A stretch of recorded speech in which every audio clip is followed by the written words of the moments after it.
Good morning. Today we're going to talk about Math 101 and in particular Section 1.6, Chapter 1, Section 6, which is entitled Addition of Real Numbers. Well, as we know, any number on the number line we refer to as a real number. So somewhat informally, we're going to talk about adding signed integers, positive and negative whole numbers, and also adding fractions, signed fractions, positive and negative fractions. All right, let's start out nice and easy. 4 plus 2. We're adding two whole numbers here, and of course 4 plus 2 is 6. So when we add one negative and one positive number, we consider which number has the higher magnitude. Of course, minus 4 has a higher magnitude, farther away from 0 than 2, so the negative sign in minus 4 is going to overpower the positive sign in 2, and a final return of negative 2, of course. If we're adding two negative numbers, well, essentially we add the magnitudes and retain that negative sign. I'm doing this somewhat informally, certainly a little more informal than the text. I think maybe that's a good thing. Minus 6 plus minus 9. Well, 6 plus 9 is 15, and recognizing that both these signs are negative, I'll get a return of minus 15. 10 plus minus 6. Well, 10 plus minus 6 is, of course, a positive 4. 12 plus negative 18. Well, again, the magnitude of negative 18 is greater than the magnitude of 12. Hence, my return is going to be negative here. And, well, somewhat informally, we can say the difference between 18 and 12 is 6. And because that minus 18 has a higher magnitude, the return will be a negative, or a negative 6. Minus 21 plus 20. Well, that's going to be a negative return. Again, the book takes a little bit more formal stance here. If we're going to add a negative 21, well, I don't want to get too silly about this. The bunny hops 21 paces to the left to get to negative 21, and to add 20, well, then the bunny hops 20 spaces to the right, and you end up with a negative 1 as your return. All right, so we're not going to get into the bunny hopping and all like that. So let me erase that. The book does talk about it if you're interested. All right, we've got some fractions to deal with here, and I want to cite some examples in the book. This is example 6. On page 43 in our text, and look along if you like. We are given two fractions. One of them is positive and one of them is negative. 7/16 plus minus 2/3. Well, again, to add fractions, you will need a common denominator. Well, what is the LCD, the least common denominator of 16 and 3? Well, the LCD of 16 and 3, let's see, we've got to, let me circle these. 16 and 3, what's the smallest number that's a multiple of both 16 and 3? Well, I believe it's 48. 48 is a multiple of 16, and 48 is also a multiple of 3. 16 times 3 is 48. So I can state then,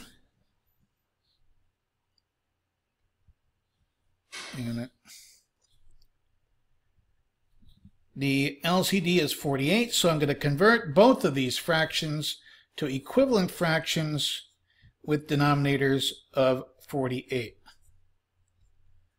Well, to convert 7/16 to an equivalent fraction with a numerator of 48, I'm going to have to multiply top and bottom here by 3. Will I not? Let me put that in green. So downstairs, 3 times 16 is 48. That looks good. Upstairs, 3 times 7 is 21. All right, and the second fraction now, that's a plus sign there, don't forget. To adjust this denominator, I'm going to have to multiply by 16, top and bottom. 3 times 16 is 48, and that looks good. Upstairs, minus 2 times 16 is going to be minus 32. All right, so I've converted both of these fractions to equivalent fractions with a denominator of 48. Once you've got a common denominator, you keep that denominator in your final answer and add these numerators as indicated. All right, so the numerator now, the new numerator, 21 plus 32 is of course minus 11. So my final answer is minus 11 over 48, and that can't be simplified any further. 11 is a prime number, and certainly 48 is not a multiple of 11. Let's go on to example 7 in our text on page 43. Let me get a fresh screen here.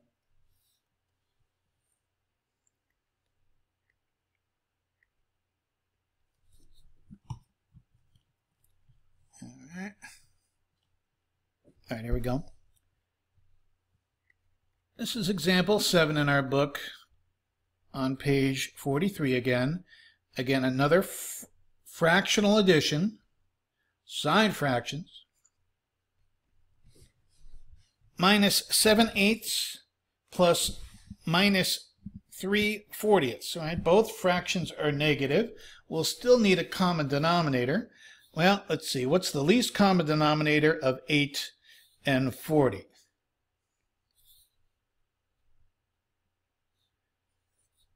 All right, what is the smallest number that is a multiple of both? Well, I know that 8 times, well, certainly 40 is a multiple of 40. 40 times 1 equals 40. And 8 times 5 is 40. So I claim 40 is a multiple of both of these denominators, and it's the smallest value that's a multiple of both. So what I'm going to do is pick 40 as my LCD.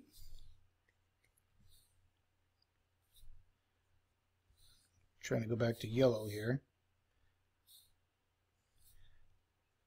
40 is my LCD, so I will express both fractions equivalently with a new denominator of 40, at least in the first one.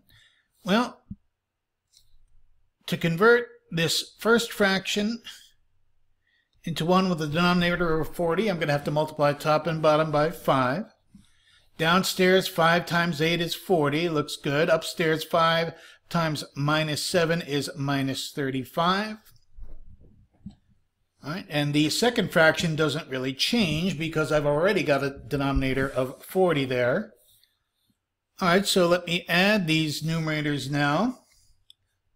Retain my common denominator. I'll get minus 35 minus 3 in the numerator, and I get minus 38 over 40.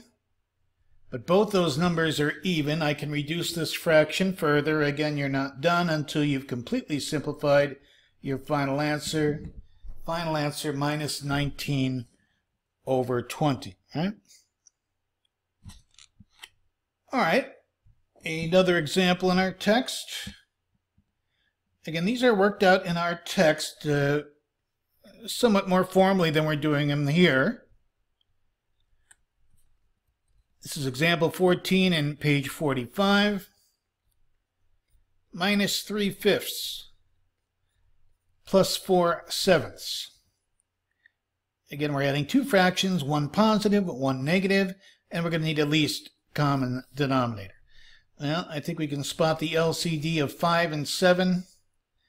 What's the smallest number that's a multiple of both? Well, I believe it's 35. Is it not? 35 is a multiple of 5. 35 is also a multiple of 7. And it's the smallest number that's a multiple of both. So I can convert these fractions with 35 as my new denominator. Upstairs, let's see, in the first fraction I'm going to have to multiply top and bottom here by 7. All right, to maintain equivalence. Downstairs I get 35, that's fine. Upstairs 7 times minus 3 is minus 21. And the second fraction, I'm going to multiply top and bottom here by 5, and I'll end up with a positive 20 over 35. All right, now that I've got common denominators, I can add these two numerators and retain my common denominator. So we'll get a minus 21 plus 20, which of course is a negative 1, and negative 1 over 35 is my final answer there. All right, I'm going to do two more, and they're both from the homework list. They're at the very end of our homework list, so let's pay attention out there. Homework number 89, I'll call it. From your homework list is posted on Moodle. Again, we're adding fractions here, minus 5/12 plus minus 3/10.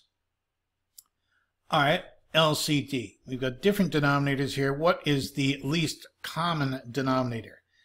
Well, I think 12 and 10, 120 is a multiple of both, but I think we can do better. I think 60 is the smallest number that's a multiple of both 12 and 10.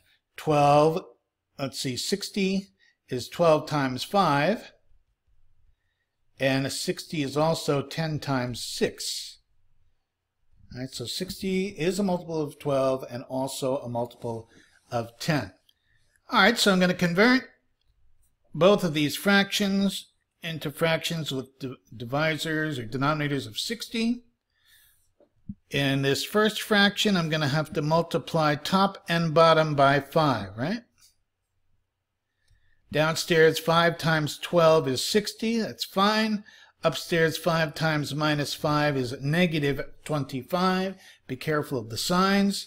In the second fraction, well, again, I need a denominator of 60, so I'm going to multiply the denominator by 6 and also the numerator by 6 to maintain equivalence.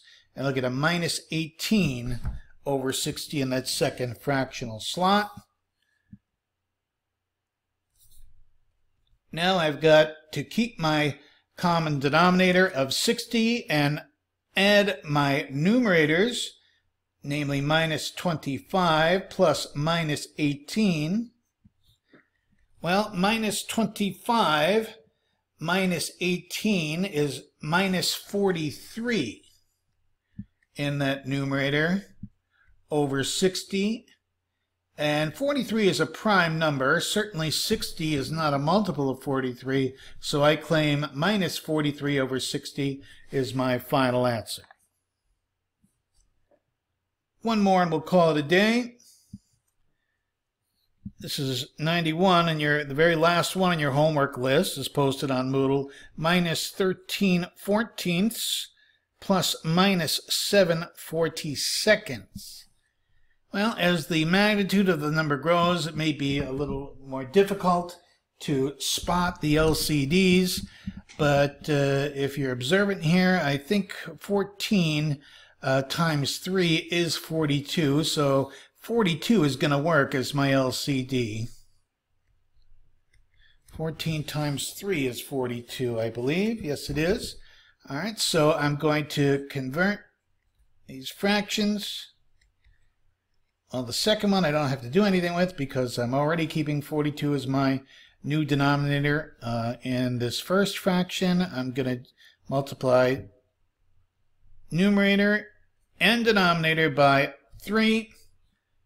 So 3 times 14 is 42, and upstairs 3 times minus 3 is minus 39. All right, so I'll keep my common denominator, add my negative numerators. I get minus 39 plus minus 7 over 42. Well, minus 39 plus minus 7, of course, is negative 46 over 42. We don't stop here because I can simplify this further. Both numerator and denominator have a common factor of 2 that can be canceled out. And I'll end up with minus 23 over 21 as a final answer. 23 is a prime number, and certainly 21 doesn't divide into 23 evenly. So this is my final answer here. No mixed numbers, please. If your numerator is greater than your denominator, I say it's fine to leave it as an improper fraction as long as it's completely simplified. All right, this concludes section 1.6, addition of real numbers.